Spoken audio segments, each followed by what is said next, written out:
안녕하세요 여러분. 3월 첫째 주 수요일 우리 고대한남병원교회 수요 예배를 드리기로 하시겠습니다. 우리 다같이 사도신경으로 하나님께 우리의 신앙을 고백하시겠습니다. 전능하사 천지를 만드신 하나님 아버지를 내가 믿사오며 그 외아들 우리 주 예수 그리스도를 믿사오니 이는 성령으로 잉태하사 동정녀 마리아에게 나시고 본디오 빌라도에게 고난을 받으사 십자가에 못 박혀 죽으시고 장사한 지 사흘 만에 죽은 자 가운데서 다시 살아나시며 하늘에 오르사 전능하신 하나님 우편에 앉아 계시다가 저리로서 산자와 죽은 자를 심판하러 오시리라. 성령을 믿사오며 거룩한 공예와 성도가 서로 교통하는 것과 죄를 사하여 주시는 것과 몸이 다시 사는 것과 영원히 사는 것을 믿사옵나이다. 아멘. 오늘 하나님께서 저희들에게 주시는 말씀은 구약성경 사사기 말씀을 보시겠습니다. 구약성경 사사기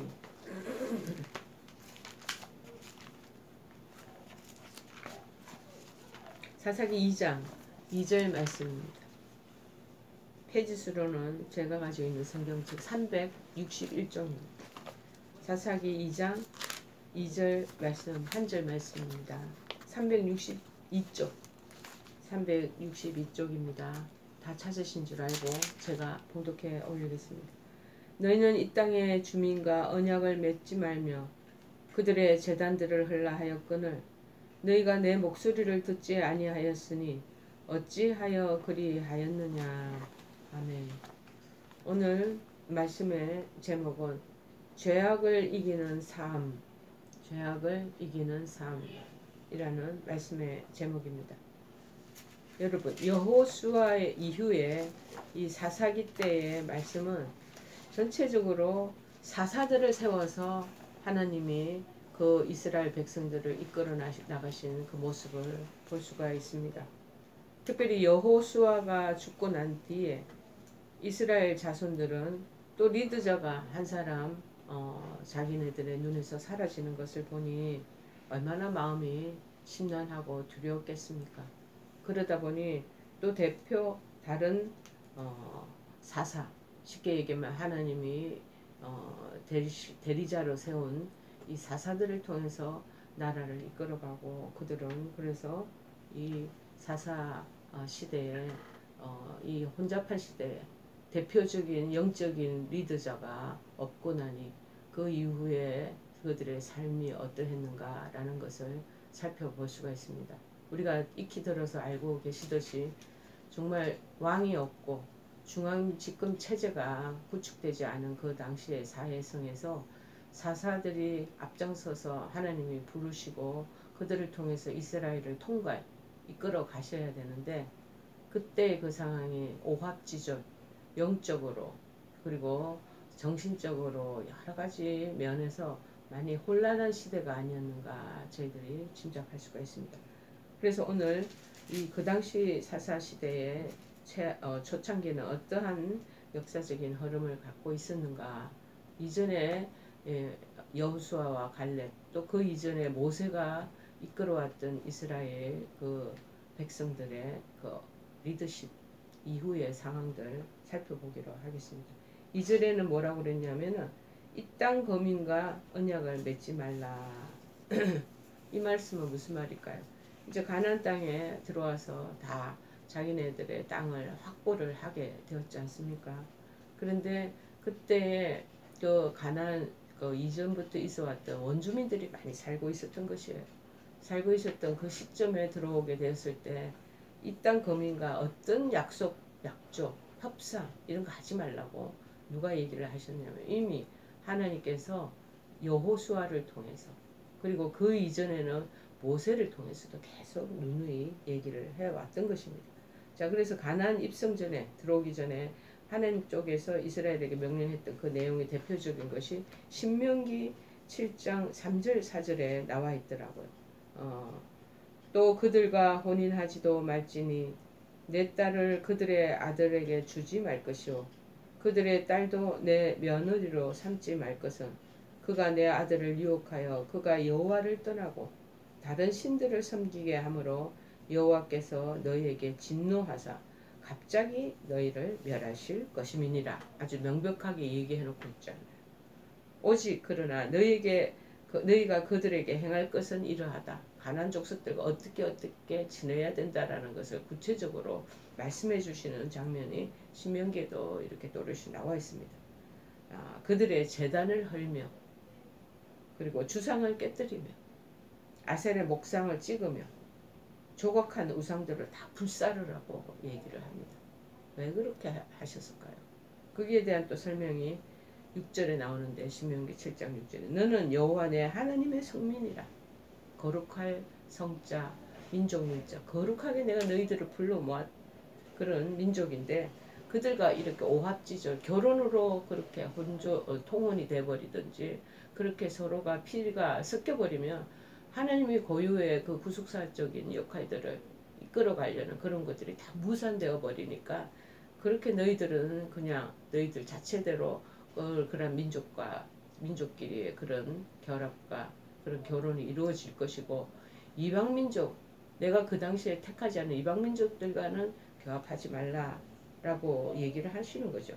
내 하나님 여호와께서 지상 만민 중에서 너를 자기 기업의 백성으로 택하셨나니 여기서 이 땅 거민이란 가나안 정복 당시에 가하던 그 당시에 가나안 원주민들이 있을 것 아니겠습니까? 미국 대륙도 초창기에 살았던 원주민들이 인디언족들이었어요. 그 인디언족들과 쉽게 얘기하면 니네들 통혼하고 그렇게 하지 말라는 것과 우리가 이제 쉽게 연결시켜서 볼 수 있습니다. 또 뭐냐면은 언약을 세우지 말라. 국가 간의 우호 조약이 언약이거든요. 그 당시에 이 구절은 가난한 사람들과 동맹을 맺어서 우호적으로 서로 친하게 지내며 교류하는 행위 일절 하지 말라고 지금 얘기하는 거예요. 그들의 단을 흘라. 신명기 7장 4절에 나오는 내용과 똑같죠. 그들이 여태까지 제물을 바치던 제단 이런 것들을 의미하기도 하지만 어쨌든 전체적인 측면에서 볼 때는 가나안 땅에 종교가 엄청 많았다고 그래요. 민간에서 횡행하는 원시 그런 자기네들의 종교 영역 그것들을 다 헐어버리라는 거예요. 이 명령은 가나안 종교가 자기네들 있었던 그 뿌리를 뽑아버리라는 의미인데 이런 명령을 내린 것은 가나안 종교의 행여나 당신이 구원해왔던 이스라엘 백성들이 물들까 그런 그들의 관습에 빠져들까 그래서 결혼도 하지 말고 그들이 숭상하던 모든 제단을 다 나무 도끼로 찍어 전멸시켜라 라는 말씀을 했던 것 같습니다. 그래서 내 목소리를 듣지 아니하여서 그런데 그렇게 하였거늘 너희가 내 목소리를 듣지 아니하시느니 어찌하여 그리하였느냐. 내 목소리 청정치 않았다는 거야. 번번이 누누이 그렇게 그 가난 원주민들과의 그 관계가 교류가 어떠해야 된다는 것을 내가 얘기하고 가르쳤는데 안 들었다는 거야. 그들이 계약에 불충실했으며 하나님께 반역했음을 말하고 있는 것 아니겠습니까? 그래서 이러한 판명은 앞에 사사기 1장 19절에서 36절의 내용에도 나옵니다.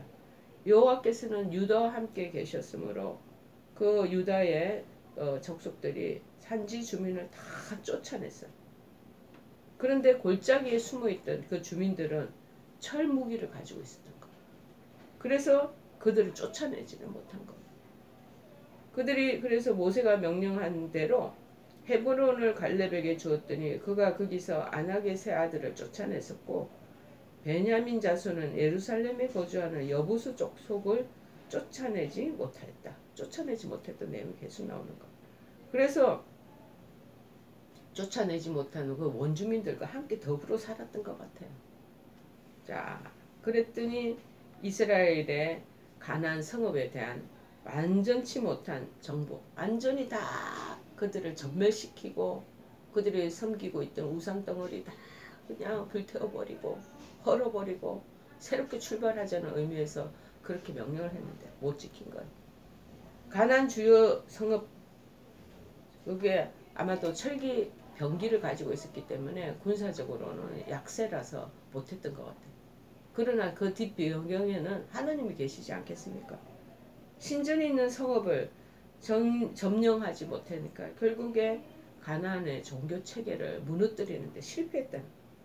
실패했는 거에만 그치면 좋은데 또 동맹까지 해. 우리나라 너나 나라와 우리 서로 잘 살자. 함께 살게 되었다는 거예요. 그리고 심지어는 나중에는 이들의 기세가 더 우세하니까 그들의 지배 아래 살고 있을 정도였으니 여러분 하나의 명령을 무색할 정도로 명령에 따르지 못하는 그런 모습으로 전락하고 말았다는 거예요. 자, 하나님 백성의 얼마나 언약에 충실하는가 그 여부가 굉장히 중요하는데 그 목적대로 그들의 삶이 그들의 가나안 땅의 정착이 순조롭게 이어지지 못했다는 것을 우리가 볼 수 있는 거죠. 그래서 그리하면 어찌 하느냐. 그래서 영어 성경에 보면 네가 한 짓을 보라. 어떻게 네가 이런 짓을 할 수 있었느냐라고 번역이 되고 있습니다. 그리고 또 다른 공동 번역서는 어찌 이럴 수 있느냐. 이 원문의 의미는 원래 고대 근동 지방에서 한 민족이 그들의 신들을 배반하고 그 신들에게서 등을 돌린다는 것은 있을 수 없는 일로 생각되었고 또한 그런 일도 없었다는 거예요. 그런데 이스라엘 백성은 그러한 주변의 통념을 깨고 자신들이 모시고 계시는 신인 여호와를 그냥 배반하며 여호와께로부터 등을 돌리기 시작했다는 거예요. 그 원주민들의 그 문화와 간섭에 빠져들었다는 거예요. 진멸하고 그들과 통혼하는 거 금지시키고 아무런 언약이나 동맹관계 하지 말아라. 그들과 더불어 살지 말아야 된다. 몇 가지를 딱 이렇게 규범을 정해 놓으셨잖아. 못한 것이죠. 그래서 하나님이 이렇게 어찌 이런 일이 있을 수 있느냐. 내 명령에 너네들이 부복하고 따라와야 되는데 그 부분을 업신여기고 경홀히 여기고 그들이 하자는 대로 다 따라가게 되었던 말이냐. 이것이 바로 이스라엘의 지금 어려운 시점의 출발이 되는 거죠. 너희가 하나님 명령을 지키지 않고 거역한 이유가 뭐가 있냐 하고 따지는 것과 같습니다. 있을 수도 도저히 없는 일을 저지른 이스라엘을 보고 통탄해 하시는 하나님의 한탄이심을 우리가 짐작할 수 있지 않겠습니까? 여러분, 인간은요 항상 자신이 거주하는 환경의 영향을 잘 받습니다. 그래서 옛날에 어머님들이 아이들을 교육할 때 어디 있는 불량배가 많이 모이는 곳 그런 데 가서 친구들하고 어울리지 말아라. 그 다음에 그 좋은 어떤 본보기가 되는 그런 사람들 그런 친구들과 어울려서 살아야 된다. 부모님들이 그렇게 늘 자기 아이들을 걱정하지 않겠습니까? 우리가 중보기도 하는 그 기도 모임에도 이제 초등학교 들어가는 어린 교수님들이 어린 아이들을 둔 교수님들이 계시는데 주기도 제목이 뭐냐? 학교에 가서 좋은 선생님들, 좋은 친구들의 만남이 있기를 바란다. 기도해 주십시오 하고 올려놓습니다. 자식들의 그런 향후에 대한 그런 여러 가지 갈 길, 그리고 그들의 인성, 그런 것들이 다 연결되어 있기 때문에 이 주변 환경이 굉장히 중요하다는 것이. 그게 깊게 영향을 받는다는. 그런데 이방의 바알신을 숭배했던 가나안 거민들, 이스라엘 자손들과는 달리 이들은 하나님 찬양하는 거 잘 몰라요. 그리고 무엇보다도 바알 신을 자신들의 삶의 주인으로 여겼다는 것입니다. 왜 농경사이기 때문에 풍작을 이루어주는 그 바알 신을 쫓았다는 것. 여기서는 이제 그 땅의 주민, 거민, 이 말은 야샤브라는 히브리 말인데 머물다, 지내다, 앉다. 즉 거민은 단순히 어떤 지역에 잠깐 머무는 그런 나그네와는 달리 그 지역의 문화, 생활 양식 이것들이 몸에 뼈저리게 다 배어있는 사람들, 그 사람들을 거민이다 그렇게 얘기를 하죠. 따라서 가난안 그 거민들의 삶은 총체적으로 바알적인 요소로 가득 차 있는 것입니다. 그래서 이 사람들은 하나님 따를 수 없는. 제가 그 이 안의 내용을 이렇게 생각하면서 140년 전에 우리나라에 기독교 문화가 들어올 때, 복음이 들어왔을 때 우리나라의 기존 토착 문화, 쉽게 얘기하면 토착적인 여러 가지 신앙, 기복신앙을 보면 얼마나 싫었을까요? 쉽게 말하면 눈은 파랗고 머리는 노란. 자기네들이 보기에는 우리 조선 그 시대에 볼 때는 뭐 서양의 오랑캐처럼 보이지 않았겠습니까? 걔네들이 가지고 있던 이 문화나 종교가 들어온다는 것, 이건 필사적으로 막아야 된다라고 했을 것 같아요. 당연하죠. 그래서 이때 이 부분에 대한 거, 이스라엘은 그런데 이런 상황에서 분명히 경계의 대상이 될 수밖에 없었는데 그들과 함께 그 문화와 그들이 가지고 있던 종교에 야합되어서 빨려 들어가고 젖어 들어갔다는 것이 참 이 이스라엘의 앞으로의 갈 길을 밝히 보여주는 그런 측면이 아닌가 그런 마음입니다. 하나님은 하지 말라 신명기에서 분명히 구축을 해놨는데도 불구하고 자기네들 등을 돌리고 자기네들의 갈 길을 가난 거민민과 손을 잡고 고련히 간다는 모습을 한번 상상을 해보십시오. 자, 죄를 그런데 오늘날 우리들에게도 요구되는 삶의 형태라는 것을 알아야 될 것입니다. 첫째가 뭐냐? 이들 이스라엘이 그렇게 가지고 있던 신앙적인 것을 단호히 결연하고 그리고 자기의 가지고 있던 여호와 신앙적인 그 삶을 살아야 되는 것들을 명쾌히 하지 못했기 때문에 나중에 그들의 지배를 받게 되고 여러 가지 공격을 당하게 되고 어려움을 그들이 받을 수밖에 없는 그 상황에 돌변하게 되는 거죠. 그래서 중요한 건 뭐냐?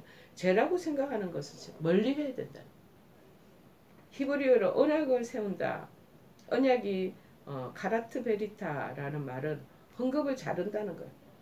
나뭇가지 요새 이제 3월 4월 때면 각장 농장에서 전지하잖아요. 전지하도록 나무가지를 자를 때 쓰는 그런 단어 카라트와 언약을 나타내는 베리트란 단어의 두 가지 합성으로 카라트 베리트라 언약을 세웠다. 이 베리트도 절단을 의미하는 카라트를 어원으로 하는 것으로 여겨지는 것으로 봐서 이 가지를 잘라버리도 절단을 시켜야 된다는 거예요. 전지를 해야 된다. 이게 그래야지 원통나무가 과실나무가 아주 풍성하게 건실하게 자라게 되는 거죠. 그런데 가지가 막 옆으로 퍼져 있는 걸 내버려 두면 나중에 아주 볼품없는 그런 재래종의 품종과 같은 열매를 맺히게 할 수밖에 없다라는 거죠. 자, 이 언약도 역시 절단해야 되는데 절단하지 못하고 이렇게 접붙여 있는 거예요. 특별히 하나님께서 인간과 언약을 체결할 때 무엇을 본보기로 보이셨냐면 동물의 절단, 동물을 아주 쪼개가지고 그렇게 분리시키는 그 모습을 같이 보여주시는 거예요. 그거는 창세기 15장 10절에 보니까 나와 있더라고요. 아브라함이 그 모든 것을 가져다가 그 중간을 쪼개고 그 쪼갠 것을 마주 대하여 놓고 그 새는 쪼개지 아니하지. 하나님 앞에 예물을 드릴 때 그 동물을 완전 절단시켜서 그 각체로 절단된 그 지체 동물의 지체들을 그렇게 하나님 앞에 불태워 바친 것 같습니다. 절단하다는 것은 그 의미가 뭐냐? 당연히 우리가 추구해야 할 것은 신앙의 기저를 가지고 우리가 타고 올라가야 되지만 그렇지 못하고 파생되어지는 그런 가지나 그런 잡초 같은 것을 잘라내야 된다는 것. 그것을 얘기하는 것. 그렇지 않으면 어떻게 되겠다? 이 동물이 완전히 쪼개지고 해부된 것처럼 그렇게 될 것이다 라고 얘기를 하는 거죠. 이 언약이라는 것은 결국에는 무슨 말이냐? 삶과 죽음을 의미하는 약정이라는 그런 내용의 말이 내포되어 있다는 것, 뜻이 내포되어 있다는 것. 따라서 하나님만 섬기겠다고 언약한 하나님 백성은 이 배타적인 언약을 성실히 지켜야만 할 때만 삶을 보장받는다. 자, 그 당시에 이 하나님과의 언약 맺는 그 이스라엘 백성의 모습이 이 동물을 쪼개서 잡아가지고 그렇게 완전히 분리시키는 그 절단의 모습이 아마도 하나님과의 언약 체결이 이게 잘 긍정적으로 체결되지 않으면 그러면 결국 인간은요 하나님 외에 다른 신을 찾게 되어 있습니다. 그럼 우상으로 빠져나갈 수밖에 없는 거죠. 그럴 때 하나님이 그 동물의 각을 치듯 그렇게 해체시키겠다라는 그 의미가 있다라는 것입니다. 그래서 우상 숭배하는 이방 백성과 언약 체결을 하는 것 그것은 전국적으로 너희들에게 죽음을 의미한다. 라는 것을 말씀해 주고 있는 거죠. 또한 오늘날의 신약의 우리 성도들도 사단을 쫓아가는, 우상을 쫓아가고 사이비를 쫓아가는 것, 그거에 복종하지 말고 오직 예수님 말씀을 지킴으로 영적 생명을 얻을 수 있다는 사실을 깨우쳐 주시는 것입니다. 마태복음 19장 17절에도 이와 유사한 말씀이 있는데요. 예수께서 이르시되 어찌하여 선한 이를 내게 묻느냐. 선한 이는 오직 한 분이시니라. 내가 생명에 들어가려느냐? 그러면 계명들을 지키라. 생명으로 들어가려면 이 계명을 지킬 때 네가 영원히 죽지 않는 그 영생의 그 생명의 길로 나갈 수 있다라는 것을 우리에게도 말씀하시는 거죠. 그러니까 죄라고 느껴지는 거는 타협해도 안 되고 옆에 붙어 앉아 있어도 안 되고 전지하든 다 잘라내야 되는 그 지금 단호한 모습을 우리에게 가르쳐 주시고 계시는 거죠. 그러면서 이제 죄를 멀리하고 그 부분을 전지를 쳤으면 이제는 청종하고 집중하는 것이 필요합니다. 누구에게? 하나님께. 그분의 말을 들으라. 청중하다는 그 히브리 원어는 샤마라고 그래요. 샤마. 그러니까 관심과 흥미를 가지고 듣다라는 뜻이에요. 우리가 우리 환자들을 방문하고 그 짧은 시간 안에 환자들의 여러 가지 증세와 실태와 그들의 심리적인 그 저변을 알려면요. 그 총체적인 우리가 경청을 해야 됩니다. 관심과 그리고 흥미를 가지고 무슨 얘기가 이 스토리에 들어가 있을까 하고 관심 집중을 가지고 이렇게 마음을 다하여 듣습니다.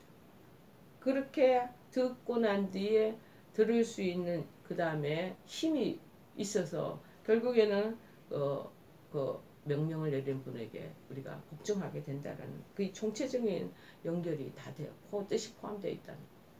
결국 청종하다는 말은 무슨 말이냐 제가 조금 전에 언급한 것이 관심과 흥미를 가지고 듣는다라고 얘기하잖아요. 그런 하나님의 명령에 깊은 관심을 가지면서 그런 듣는 자세로 나가야 된다는. 우리가 어떤 것들을 부모님이 아니면 학교 선생님들이 아이들한테 학생들한테 얘기할 때 이거 한 귀로 듣고 한 귀로 흘려버리는 애들이 있거든요. 그런 좋은 결실을 못 맺어요. 학습 태도가 그러면. 부모에게도 마찬가지. 잘 듣고 그것을 잘 그 다음에 마음에 새기고 그렇게 하도록 해야겠다라고 순복하는 마음의 자세가 있어야 되는데 그렇지 못하면 그냥 예를 들어 경홀히 여기고 흘려버리게 돼요. 절대 복종도 할 수 없고 순종도 더군다나 더 할 수 없게 된다는 거예요. 어떤 성도는 주변 환경, 그 교회의 여러 가지 시스템이나 큰 대형 교회에 있으면 묻어있기가 좋잖아요. 쉽게 얘기하면 아주 좋은 기업체, 그 사장이나 그렇지 않으면 CEO들이 많이 모여있는 그런 교회라면 어떤 분들은 자기의 비즈니스 목적으로 그런 교회를 찾아갈 수 있어요. 그래서 함께 교류하고 서로 연결고리를 갖는 거죠. 자, 어떤 사람들은 그런데 중요한 거는 그런 환경에는 관심을 가지고 있는데 말씀, 그 안에 핵심적인 게 노른자가 말씀이거든요. 하나님이시거든요. 근데 그것들을 경홀히 여기며 과외적인 그런 여러 가지 자기네들의 비즈니스 목적으로 교제하고 교류하는 그거에만 신경을 쓴다는. 예수님은 어떻게 하시면 요새 사순절을 우리가 보내고 있습니다. 죽음의 순간까지 하나님의 그 말씀에 순복하는 것을 우리가 보게 되지 않겠습니까? 따라서 우리가 지금 믿음의 성도로서 주님을 믿고 따라가는 이 사람 크리스찬은 우리에게는 예수님께서 하나님께로부터 직접 모범을 보인 그 순종하는 삶을 우리가 지금 익히 이 영적인 우리 훈련 기간에 사순절 기간에 우리가 배우고 있는 시점이란 말이에요. 따라가는 거 순종하는 삶도 나중에는 살아갈 수 있다라는 잘 듣고 청정하고 잘 마음에 새기고 그리고 손과 발로 잘 행해 나가는 그러한 부분들로 나아가게 된다는 것이죠.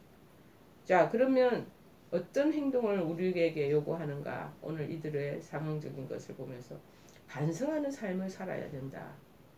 본문에 보면 어쩌미뇨 이 내용을 보면 이것이 무엇인가?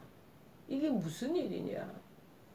이 말은 마땅히 행해져야 했음에도 불구하고 이행되지 않는 지금 어쩐 일로 이렇게 이행되지 않고 이 모양 이 상황으로 이게 여기에 퍼져 있느냐, 펼쳐져 있느냐.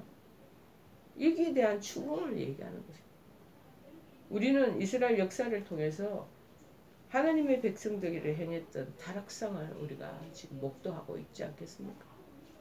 저는 초창기 하나님을 믿고 의지할 때 무슨 이스라엘 역사가 그렇게 많은 거예요. 그리고 제가 제 마음속에 우리가 한 민족인데 왜 남의 역사, 남의 나라 역사를 배워야 되냐 하고 초창기에는 은혜 받지 않을 때는 그런 반발심이 저에게도 있었습니다. 이 타락상을 보면서 우리 자신을 돌아보는 거죠.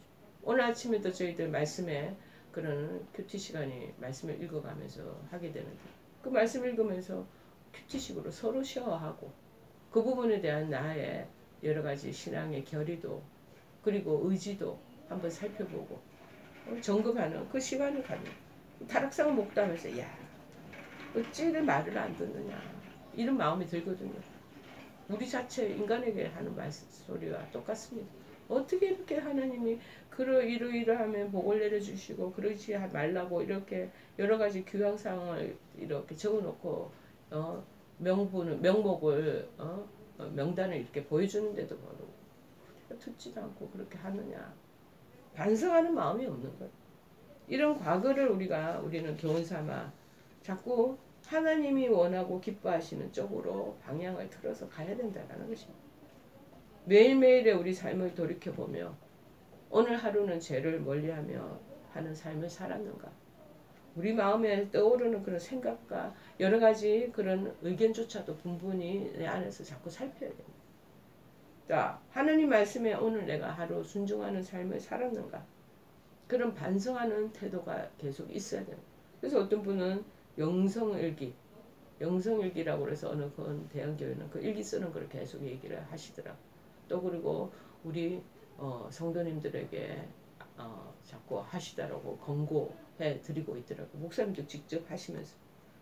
자, 이렇게 하는 것이야말로 그분의 뜻을 행하기 위해 지으심을 받은 우리 피조물이 취해야 할 진지할 삶의 태도가 아닌가 그런 마음이 듭니다.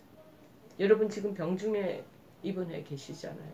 이때 여러분이 이런 반성하는 삶을 한번 되돌아보는 것. 또 자기가 하나님과의 관계에서 어떻게 내가 지금 살아왔던가 한번 점검해 보는 것. 귀한 것입니다. 우리는 혹시 하나님의 목소리를 청정하기보다 사람들의 말에 더 귀를 기울이고 있지는 않는지. 요즘에 정말 너튜브, 유튜브, 매스컴이 난리예요. 홍수의 물결, 정보의 홍수와 그 다음에 각종 모든 글로벌 세계의 그 여러 가지 정보가 넘쳐나는 그런 시대를 살아가고 있습니다. 사람들이 말한 것에 귀를 기울이면서 지내는 분들이 얼마나 많은지 모릅니다. 그래서 지금 우리도 관심을 쏟고 있는 일이 하나님을 제쳐놓고 그렇게 시작한 일은 아닌가 우리가 돌아와야 할 것입니다. 병상에 하늘들 저도 여러분 커튼을 이렇게 깊게 다 이렇게 해서 철저하게 프라이버시를 지키기 위해서 그렇게 하는 모습을 보는데 거기 보면 전부 누워서 너튜브나 유튜브 보고 계셔요. 영상 이런 거. 어저께는 어떤 권사님을 만나 뵀는데 머리는 다 백발이셔. 아주 곱게 머리가 물들으시더라고.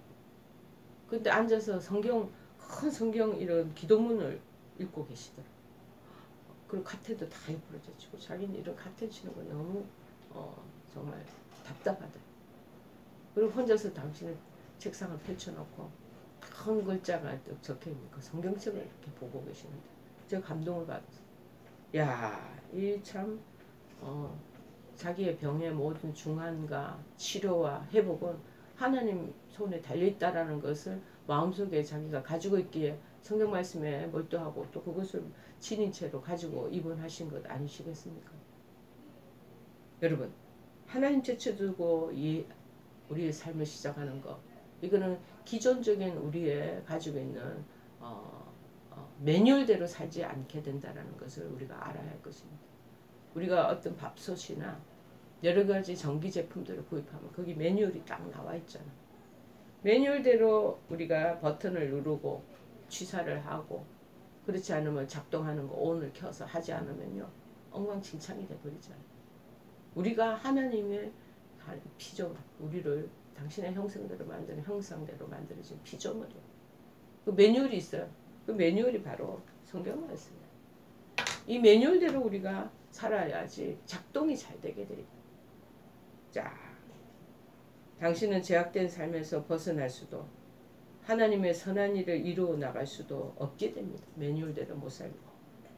하나님께서는요 말씀을 청종하는 자에게서 그분들을 통해서 당신의 선한 일을 이루어 가실 것이고 또 그리고 그들을 축복하게 되실 것입니다. 자, 우리 삶을 이 병상 속에 있으실 때 한번 가만히 되돌이켜 보시기를 바랍니다. 너무나 좋은 시간이에요. 치료도 받고 우리 인간은 누구나 다 몸에 고장이 나게 돼 있어요. 병원 안 출입 안 나는 절대로 병원 안 간다. 오만한 마음이죠.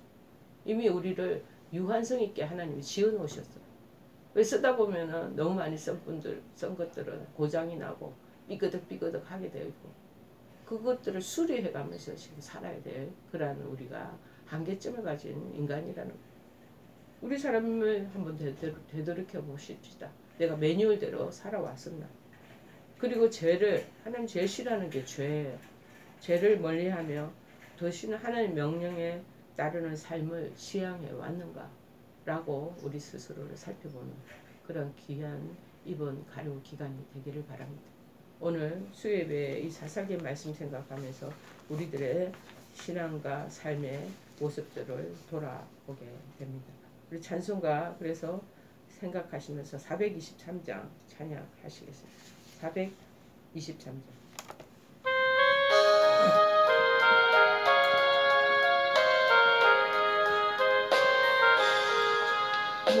무엇보다도 더 검은 죄로 묻은 마음이 있는 보다 더 이게 깨끗하게 씻겼네. 주의 보혈 흐르는 깊고 뛰어나가 주의 은혜 내가 입어 깨끗하게 되었네. 모든 의심 걱정과 두려움이 사라져 슬픈 탄식 떠나요 기쁜 찬송 되었네. 주의 보혈 흐르는 깊고 뛰어나가 주의 은혜 내가 입어 깨끗하게 되었네. 세상 극이 영화와 즐겨하던 모든 것 주를 믿는 내게는 분토만도 못하다. 주의 보혈 흐르는 깊고 뛰어나가 주의 은혜 내가 입어 깨끗하게 되었네. 나의 모든 몸에는 저 천국에 쌓였네. 나의 평생 자랑은 주의 십자가로다. 주의 보혈 흐르는데 깊고 뛰어나가 주의 은혜 내가 입어 깨끗하게 되었네. 우리 다같이 주기도문으로 수예배 마치기로 하겠습니다. 하늘에 계신 우리 아버지여, 이름이 거룩히 여김을 받으시오며 나라의 임하옵시며 뜻이 하늘에서 이룬 것 같이 땅에서도 이루어지이다. 오늘날 우리에게 일용할 양식을 주옵시고 우리가 우리에게 죄 지은 자를 사하여 준 것 같이 우리의 죄를 사하여 주옵시고 우리를 시험에 들게 말지 마옵시고 다만 악에서 구하옵소서. 대개 나라와 권세와 영광이 아버지께 영원히 있사옵나이다. 아멘.